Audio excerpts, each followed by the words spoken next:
Vous vous posez peut-être la question, dois-je me laisser tenter par la toute nouvelle Switch OLED? Eh bien, je vais vous livrer mon retour d'expérience depuis que je l'ai acquise.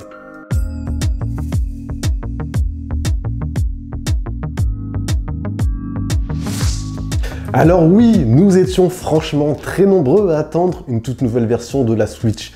Une version survitaminée, surboostée, avec pourquoi pas de la 4K, un nouveau processeur graphique amélioré, et bien au final, non. 4 ans après la sortie de la première version, Nintendo revient avec un nouveau modèle qui laisse place, comme vous l'avez deviné, à un nouvel écran de type OLED. Mais alors, est-ce suffisant ou pas pour vous laisser séduire?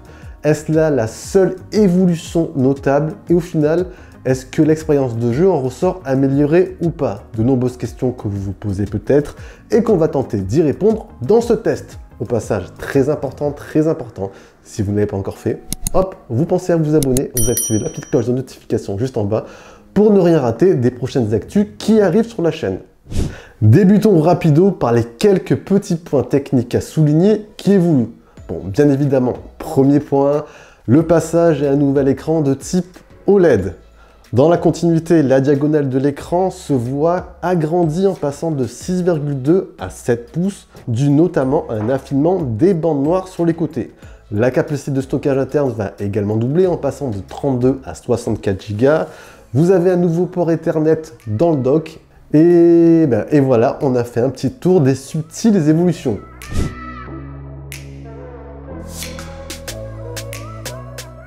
Premier contact entre les mains, eh bien je vous dirais rien de neuf. Enfin, rien de neuf pour les habitués de la Nintendo Switch. Niveau prise en main, nous sommes sur une ergonomie tout à fait similaire à la première version. Pour celles et ceux qui débarquent, la console est franchement très simple, très facile à manipuler au quotidien. Et ce n'est pas les 30 grammes en plus par rapport à la première version qui changera la donne. Bref, si vous êtes habitué à de longues sessions, cela ne changera quasiment rien. Les sensations procurées seront très familières.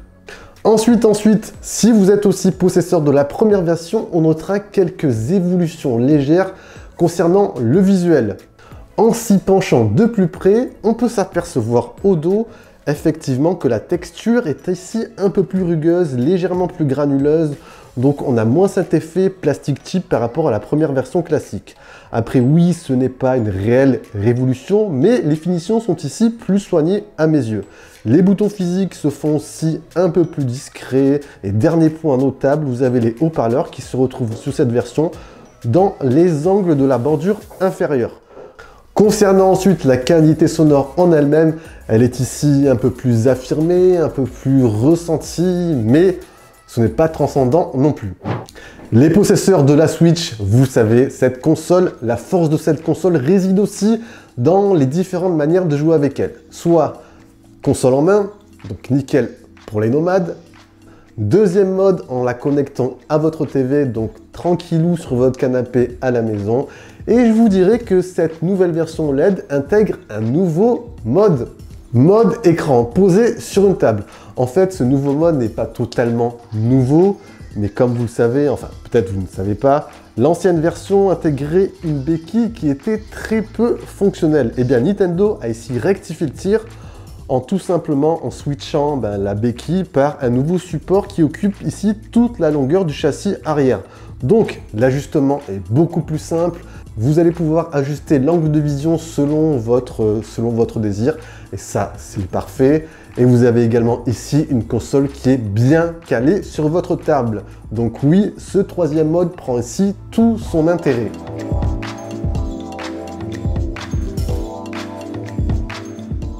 Parlons bien, parlons peu. Mais alors, qu'est-ce qu'apporte réellement ce tout nouvel écran de type OLED?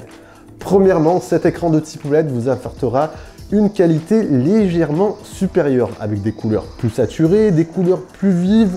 On a ici des noirs bien profonds, donc oui, sur pratiquement tous les jeux, vous allez avoir ce petit effet peps, cette petite touche en plus niveau colorimétrie. En résulte donc une image que je qualifierais de plus chaleureuse, plus confortable, donc un petit gain niveau confort. 2, comme je vous l'ai dit tout à l'heure en intro, on a ici les bandes sur les côtés qui se sont légèrement affinées. ce qui va nous permettre de passer d'une diagonale d'écran de 6,2 à 7 pouces. Donc on a franchement ici une meilleure immersion en pleine session et ça franchement c'est le top. Donc passer sur l'ancienne version 6,2 pouces, ça le fait pas après. Ensuite, ce qui me gêne un peu, c'est que Nintendo au final n'est pas allé au fin fond de sa démarche. On est toujours sur un écran avec une résolution de 720p. Voilà, passer au moins à du 1080p aurait été une étape de franchie et ça, c'est franchement dommage. Donc oui, globalement, passer un écran de type OLED, ça améliore au niveau de la qualité d'affichage. On a ce gain de confort en plus, mais de là à dire que c'est une réelle révolution, je vous dirais, non.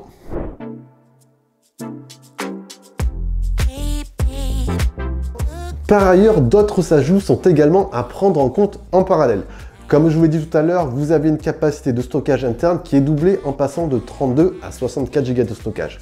Bon, pour ma part, ce n'est pas encore suffisant. Heureusement qu'il y a le slot microSD pour étendre votre stockage. On a ensuite le dock qui a été légèrement revisité, retravaillé sur le plan visuel. On a ici un dock plus soft avec un logo qui se veut plus discret.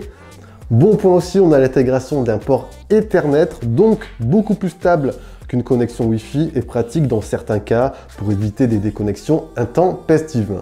À côté de cela, on retrouvera bien sûr le port HDMI pour une connexion TV en 1080p et pour finir le port USB-C pour la recharge. Par contre, petit conseil les amis, je vous invite toujours à vérifier, à checker s'il n'y a pas de poussière à l'intérieur de votre dock pour éviter toute éventuelle rayure lorsque vous allez insérer votre écran dans ce dernier. Donc, petite attention, vérifiez bien. Je ne vous ai pas parlé des Joy-Con, tout simplement du fait qu'ils sont identiques à la première version. Petite annotation entre parallèles, vous pourrez bien sûr utiliser les Joy-Con de la première version sur toute cette nouvelle Nintendo Switch OLED. Après, il conviendra tout de même de checker sur le long terme, de voir ou pas si ces nouveaux Joy-Con sont sensibles aux problèmes de drift connus sur les premiers Joy-Con, à savoir des soucis de décentrage et des soucis de précision. Donc on checkera ça sur le long terme. Pour l'instant, on n'a pas forcément plus de recul sur ces derniers. Dernier point, l'autonomie. Cette Switch OLED affiche la même capacité de batterie que la première version. Cependant, petite nuance, cette version OLED intègre en fait la même nouvelle puce graphique que les Switch d'après 2019. Donc on a une batterie ici légèrement plus efficiente. Comptez à peu près de 5 à 8 heures d'utilisation en fonction des jeux lancés.